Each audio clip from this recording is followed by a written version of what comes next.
to be with all of you today. We thank you very much for being here and welcome you to our Sunday festival of Shri Shri Radha Gopinath. Special gratitude to His Grace Ram Shraddha Prabhu, my very dear God brother who has been blessing our community for several weeks now. Thank you very much. As he was explaining, he was here in the early 70s, 1970s, at the time of Srila Prabhupada, when there was a great struggle to build the temple of Radharas Bihari. And when it was mostly foreign people who were taking Krishna consciousness seriously. And little by little, people of India were taking Srila Prabhupada's teachings to heart. And Ram Shraddha Prabhu was one of the first to do so. So let us welcome him by loudly chanting.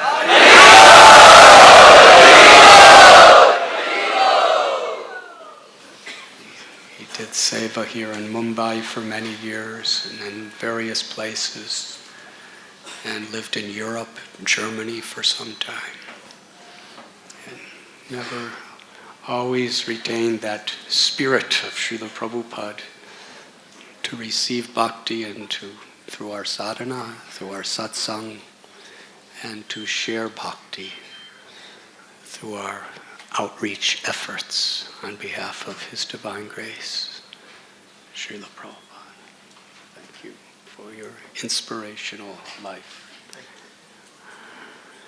We saw this drama. I heard the drama.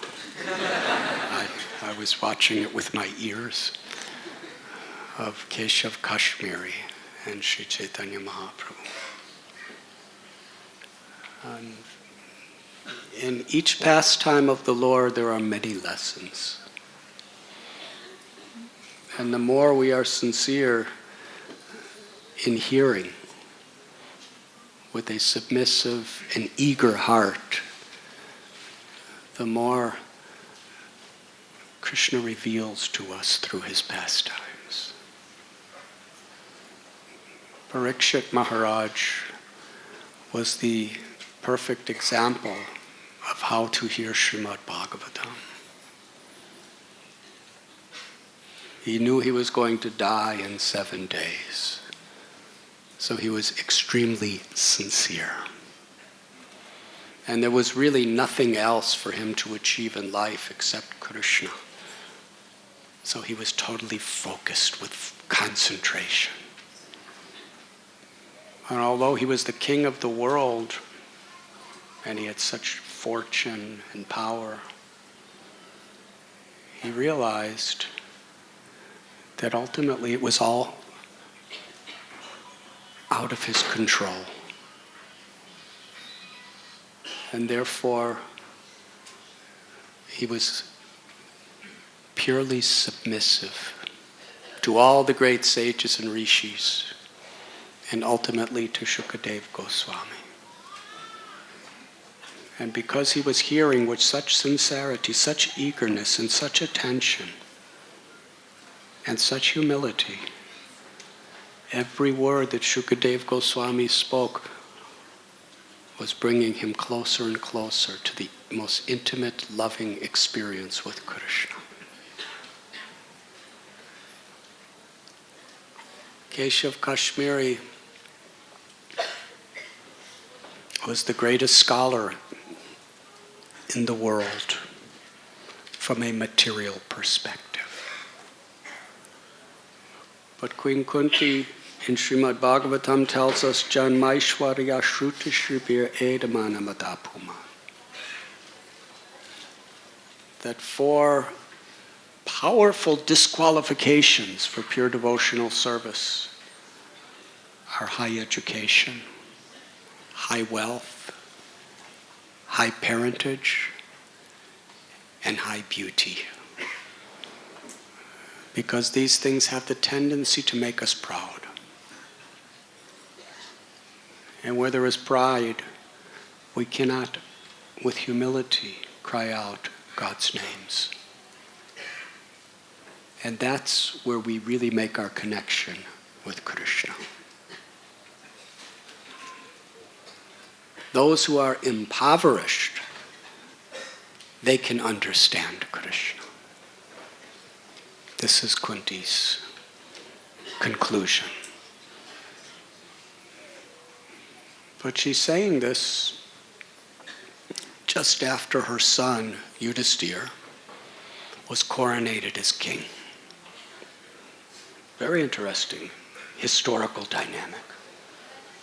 Because the Pandavas, Yudhisthira Maharaj, Bhima, Arjuna, Nakula, Sahadev, as well as Draupadi, their queen, they were all actually in poverty from a physical perspective for 12 years, while they were exiled in the forest, wandering from place to place.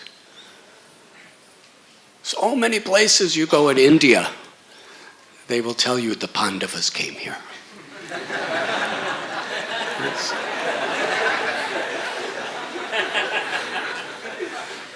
Almost anywhere you go in India, there's especially holy places, or anywhere near a holy place, or any place that people want to be a holy place. There's a shrine, the Pandavas were here. Yes, you've seen? So that means the Pandavas, they were homeless. They were wandering around all over the place. Whether they came to all those places, perhaps. We go to Ekachakra. We know for sure that they lived there long before Nityananda Prabhu appeared in this world.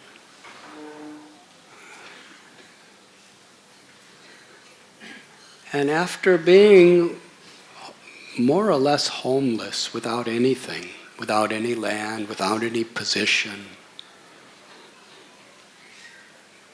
Kurukshetra took place. And by Krishna's grace, Yudhisthira Maharaj was now coronated as the king of the world. And of course, he shared everything with his brothers. Just like Arjuna shared Draupadi with all of his brothers by Kunti Devi's direction. That was Kunti's rule for her brothers. Whatever any of you have, share it with each other. That was the principle. That's what brothers are supposed to do. Share everything with each other. Of course, in this day and age, sometimes brothers like to fight over what the Father gave them. But the principle, spiritual principle, is brothers or sisters share everything with each other. And Srila Prabhupada expected that. Because brothers are brothers, but God brothers and God sisters, how they are supposed to share everything with each other. Should share their failures, share their successes. In other words, we're here for each other. That's what a spiritual community is.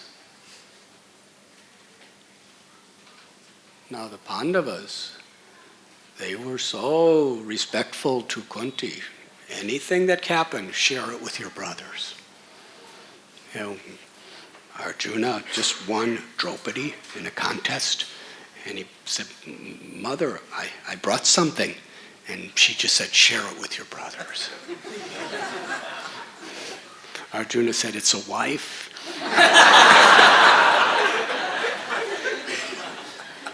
Anyways, you've all read Mahabharata, so you know what happened after that. So this is to the degree they were there for each other in all circumstances. They didn't always agree. God brothers are not supposed to always agree.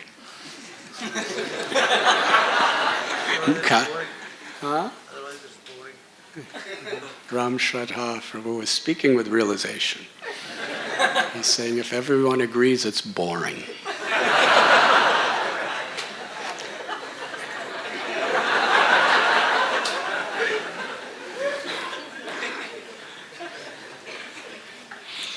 Sometimes I wish it was a little more boring.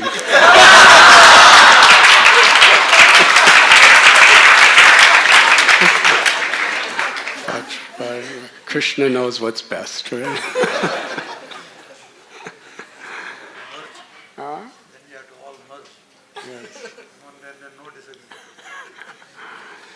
So, circumstances, Yudhisthira Maharaj, sometimes Bhima just wanted to get it, make justice.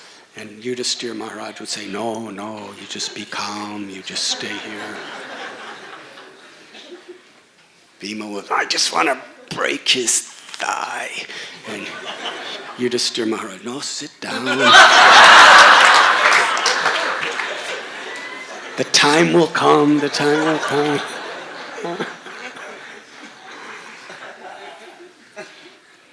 Bhima was very enthusiastic. When they had Ashwatthama, Bhima saying, kill him. Draupadi saying, no, let him go. And Arjuna didn't know what to do. So there's disagreements. But ultimately, because they're in this mood of sharing with each other, they unite on a higher principle, despite all of their differences. And this was Kunti Devi's spiritual wisdom that she handed to her children. And here, after Yudhisthira and the Pandavas are living in poverty for 12 years, and then 1 year in incognito, and then a big war, now all 5 of them are factually the kings of the world. Yudhisthira is the king, but as far as he's concerned, all 5 are king because they're sharing. And now, when they have the most power, the most wealth, the most influence, the most everything, the most fame, Kunti's paying to Krishna that you are the property of the impoverished, of people who have no wealth, no beauty, no influence, no power. Because she's speaking about our consciousness. Yudhisthira Maharaj was a kinchana gocharam. Because as we were explaining this morning in class, he understood Sarvaloka Maheshwaram, that nothing is mine. Everything belongs to Krishna.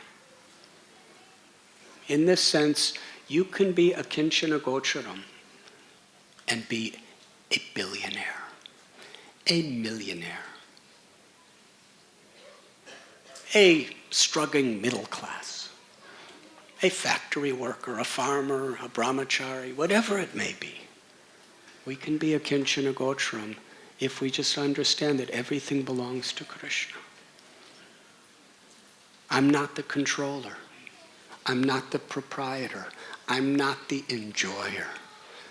I'm the servant of the servant of the servant. That is the principle. And that highest realization, which accesses the highest connection to Krishna, is equally available to everyone and anyone, whatever our position, if we are just sincere and eager to serve. So Keshav Kashmiri, he was so powerful because of his knowledge. He was so famous. He was proud. It's very difficult to have material opulences, whatever they may be, and not be proud.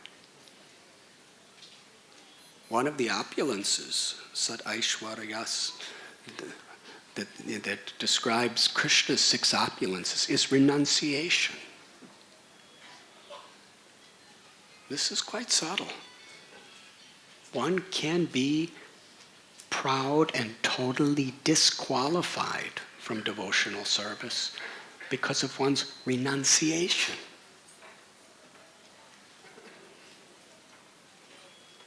Real renunciation is to understand and to live by the principles that Krishna is the proprietor, the controller, and the enjoyer.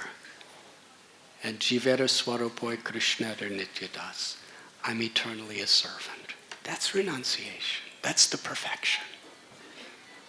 It's a state of consciousness.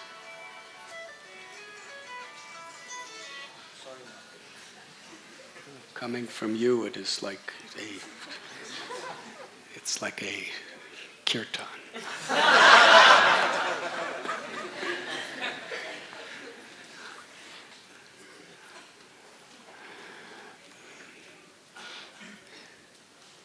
So when he was coming into Navadvip with so many horses and elephants and palanquins and Brahmins chanting his glories, even Nimai Pandit's students, even they were quite affected and mesmerized by it all.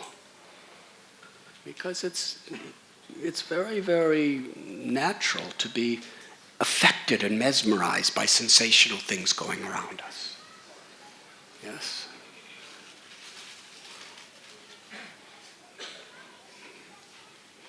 I remember, I've told the story before, there was a devotee who was at one of our college outreach centers in America. And 2 college football teams were playing.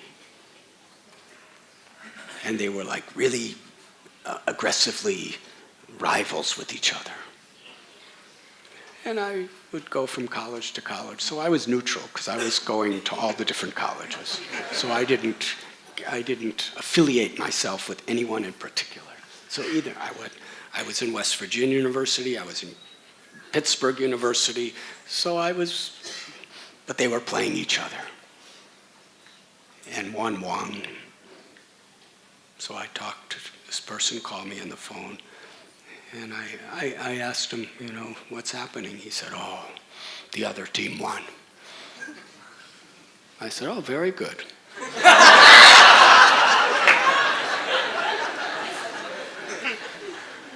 And he screamed at me, he said, what do you mean by that? How could you possibly say that? I say, you're not even from that place. Why are you so... But just the whole atmosphere of the college was so affected him. So we become affected by sensational propaganda and all around. So Nimai's students were telling him, Keshav Kashmir is here. He knows everything. Goddess Saraswati speaks whenever he opens his mouth. And now he has triumphantly conquered every scholar in the world, and now he's come to Navadvip and he's challenging everybody, and everybody's running and hiding because he's so powerful, and there's elephants and there's Brahmins and there's chariots and there's marching bands. Amazing, he's come to Navadvip. They were actually really affected.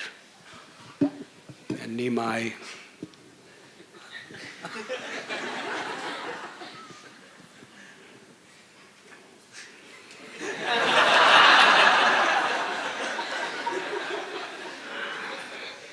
this kind of technology I don't mind. It's really simple. Nimai, he said that a person who has good character is like a tree with many fruits.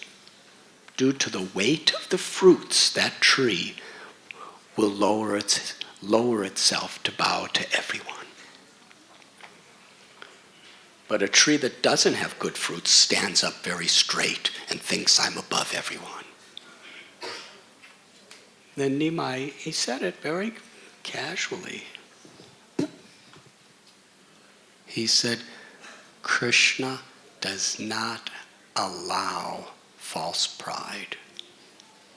In due course of time, he will crush that pride into a fine powder. Whoever you are, whatever you know, whatever you have, it will be crushed into a fine powder. It's just a matter of time. And Krishna is time. Time is his energy.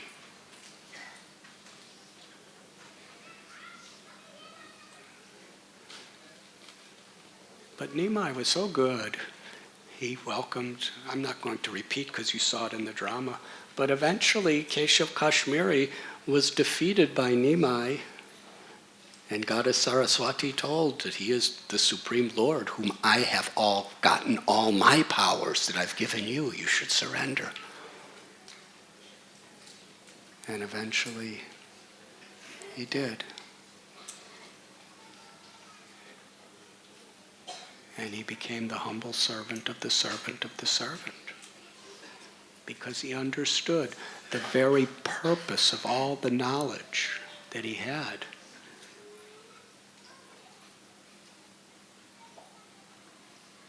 Was to live with the character of a Vaishnav. Which is, as we have said, that Krishna's the controller, the proprietor, and the enjoyer. And I'm the servant of the servant of the servant. And Lord Chaitanya Mahaprabhu gave him the way by which he could realize that. Through chanting the holy name. Hare Krishna, Hare Krishna, Krishna Krishna, Hare Hare, Hare Ram, Ram Ram, Hare Hare. That is called Kripa Siddha, where one attains spiritual perfection by causeless mercy. And when the Supreme Lord incarnates in this world, he gives a lot of Kripa Siddha. We have seen when Sri Chaitanya Mahaprabhu was here in this world, that one washerman for Srivas, he just happened to see Lord Chaitanya on the road. And Lord Chaitanya said, chant Hari Hari.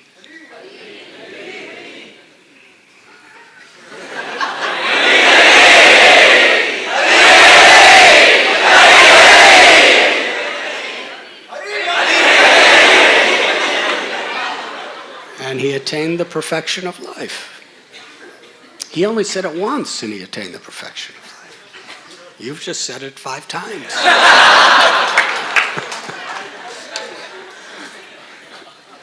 You're on the path of perfection.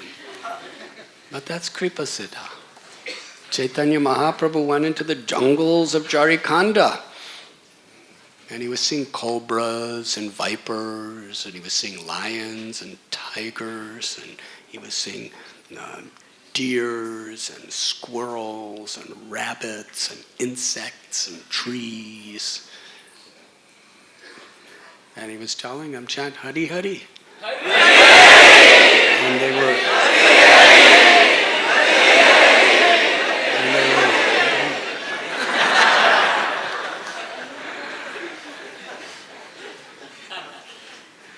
And they were weeping, and their hairs were standing on end, and they were embracing each other and kissing each other.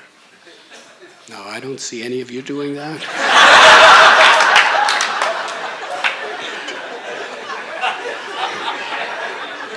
So it was instant perfection. That's Kripa Siddha. But when the Lord is in the world, he gives instructions, and he gives a path by which we can attain that same perfection. But when he's not personally seated here doing his incredible miracles of compassion, then that same miracle of compassion comes through following his instruction.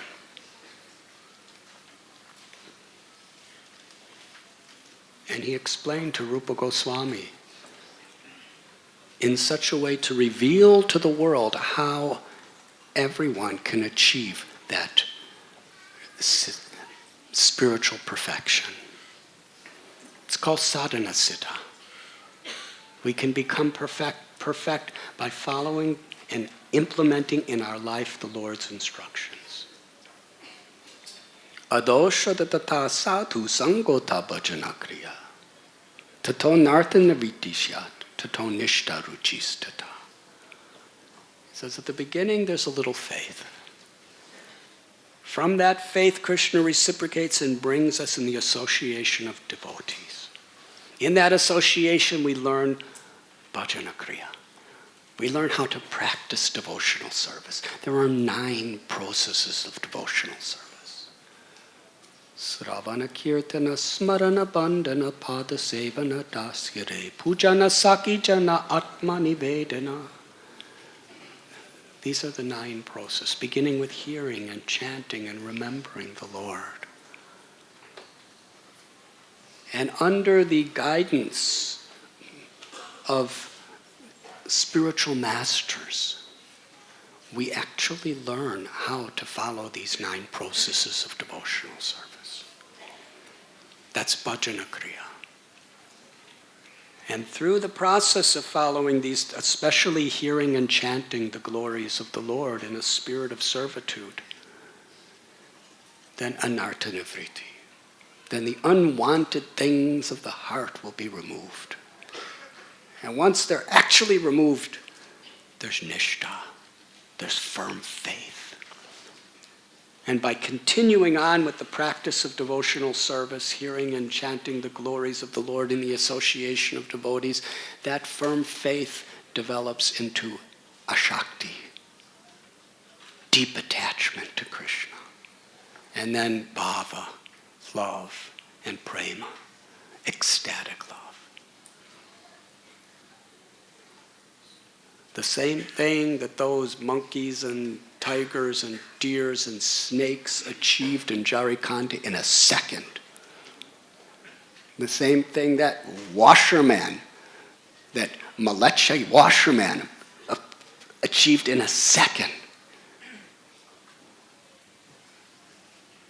can be achieved in our very lifetime if we sincerely execute devotional service properly. The world is a place where it is said, seek and ye shall find. This is from the Bible. If we're seeking deeper devotional service and open our hearts for that purpose, Krishna will give us great messages, even through everyday occurrences. In the 11th canto of Srimad Bhagavatam, I believe it is, it tells the story of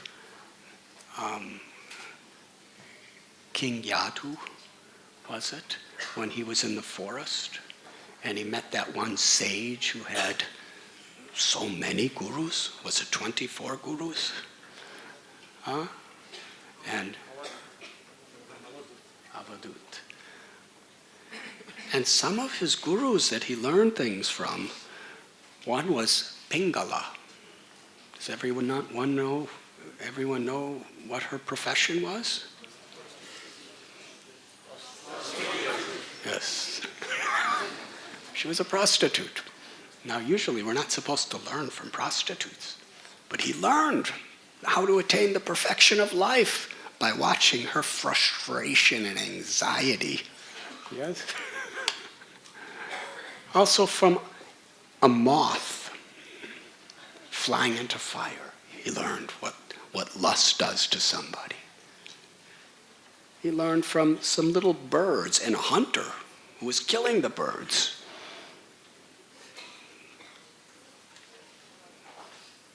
So, recently many of us were in Jagannath Puri for a yatra which culminated in Ratha Yatra. If you were there, please raise both of your hands.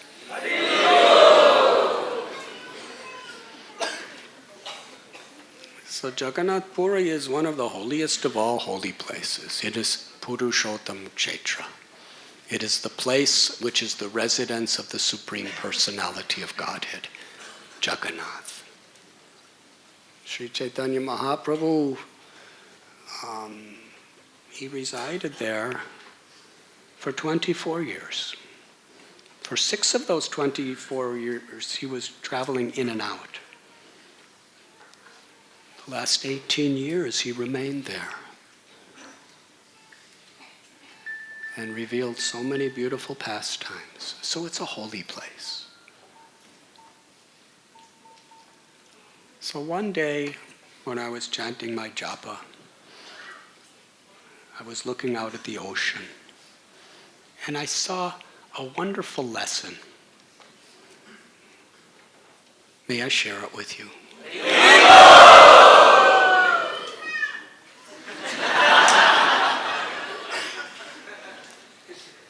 Nice, nice.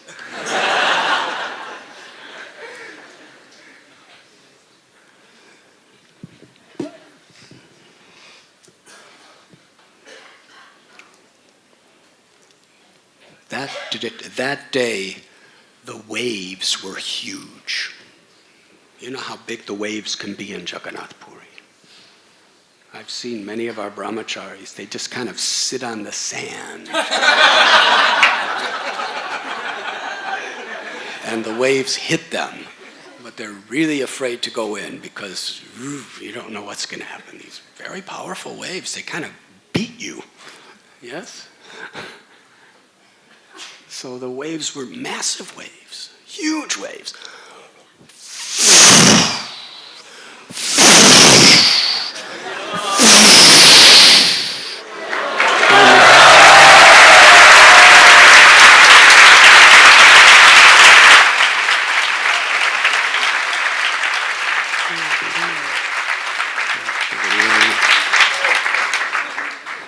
Your clapping sounds more like the waves than my imitation. Your laughing sounds even more like. And then I saw a group of little fishermen with their boats who wanted to go fishing that day. It's not, I don't think they wanted to. I think they felt a need to. So, adoshatata sadhu sangota bhajanakriya. I was kind of seeing a lesson of how to progress in Krishna consciousness through what the fishermen were going through. Adoshraddha, that means at the beginning is faith. So at first they're in the apparently comfortable sandy shore. Yes? There's no waves hitting them. They're just on the shore. But they have faith. They have faith. If they can get out deep enough into the sea, they could catch fish. That's faith. Yes? Otherwise, why leave the shore? Why get beat by those waves? And then they take their boats. Because they have that faith. Sadhu Sangha. That faith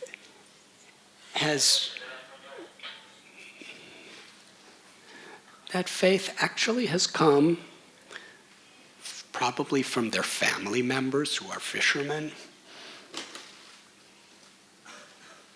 from their wives who are telling them, go out there and do something.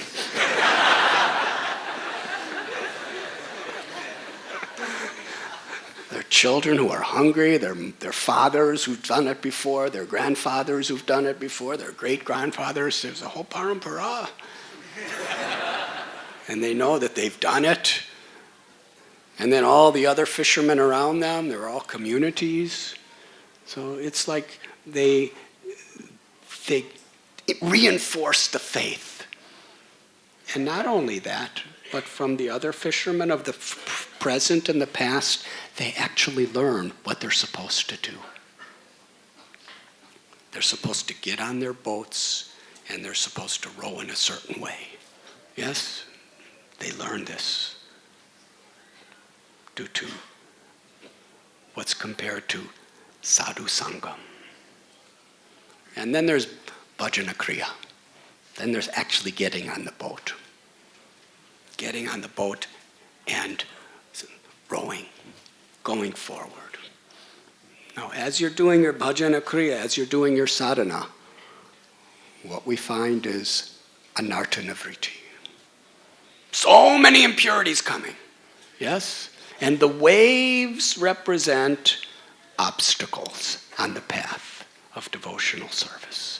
And there are, once you take to the process of sadhana, or the practice of bhakti, so many obstacles will naturally come. The obstacles of society. So many society conceptions that just be an enjoyer, and if you want to be religious, just let it be a little formal detail that you do on Sundays. That's what, today's Sunday.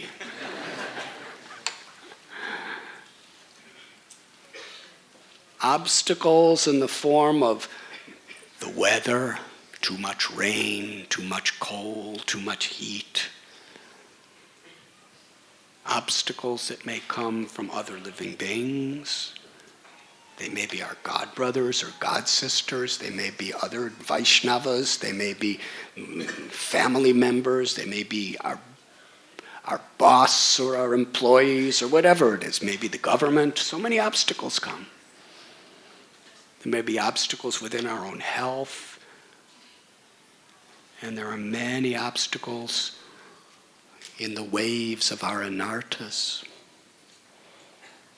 When we're doing our sadhana, in order to live with the character of a Vaishnava and concentrate on hearing and chanting of the Lord's names and doing seva, then lust, sometimes big waves, anger, big waves, envy, greed, I want more and more and more, envy, arrogance, the wave of arrogance, the obnoxious craving to have to feel that I'm better than somebody else. It's actually a pitiful condition for the soul to feel that I have to be better than someone else. If we understand at all how great Krishna is, then we're happy with Krishna's greatness. We don't have to be better than anybody. To the extent we think I have to be better than somebody else means we are not experiencing any of the fulfillment of understanding how great Krishna is. Because Krishna actually is greater than everybody else, yes? And we're all jivas. We're all basically just infinitesimal part and parcels of Krishna. And our happiness is in Krishna's greatness. And when we have no pride and no need to satisfy this false pride, then we become ecstatically, infinitely filled with the happiness of Krishna's greatness. Who's Rasa Bihari, who's Gopinath, who's Giridhari, who's Shyam Sundar, who's Madhava. He's the husband of the goddess of fortune.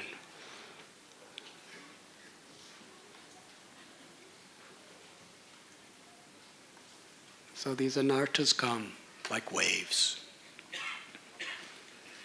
And these fishermen, when they first start with their little boats, there's a group of them, they're all together. And they get on their boats and they start rowing, and one wave comes.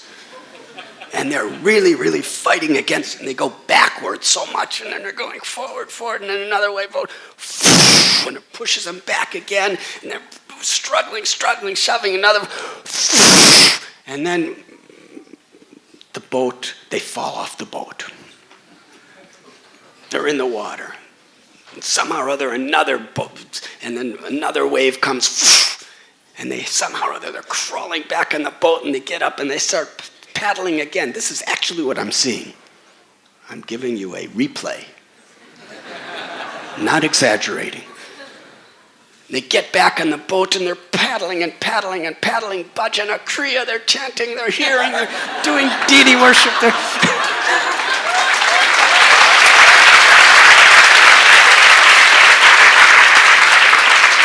offering prayers.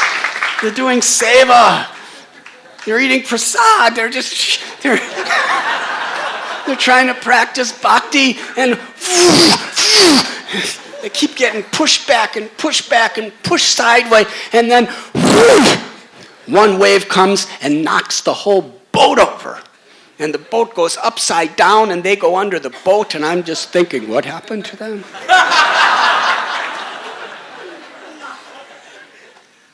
And then all of a sudden I see them come out from under the boat. And meanwhile, the boat has gone in every direction. It's twirling around by the waves, and they somehow or other, they get out, and now they're almost on the shore again.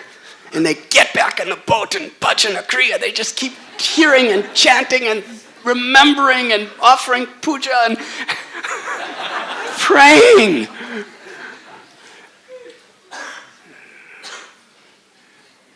And sometimes, I saw this, sometimes the waves are so powerful that they get two boats and boatmen to crash into each other. Yes? And they crash, and I'm just watching, I'm chanting japa.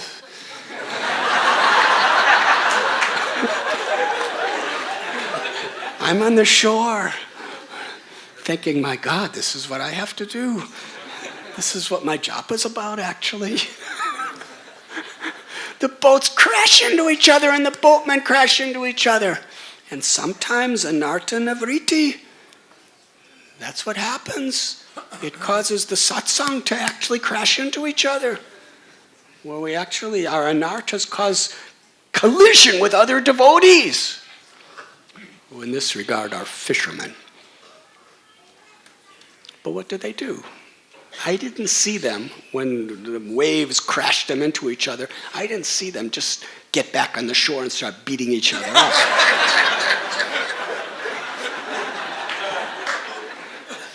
No, I saw that they were like, all right, so he crashed in. It's not your fault. It's not my fault. It's the waves' fault. It's the way the world is. It's going to make us crash.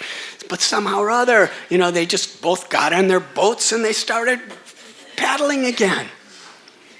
And they paddled and they paddled and they struggled and they went under the water and over the water, and somehow or other they made it to the deep sea. Nishta. No waves.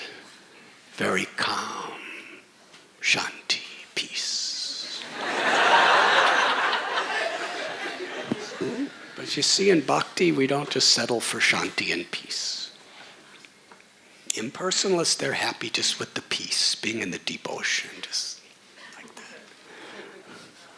But nishta is that state where even whatever happens, because our faith is so deep, we're not disturbed from within or without. And then, once they're there, in that deep part of the sea, which I could see, we could see the sea. Then they throw their nets in. And then little fish start coming in the net.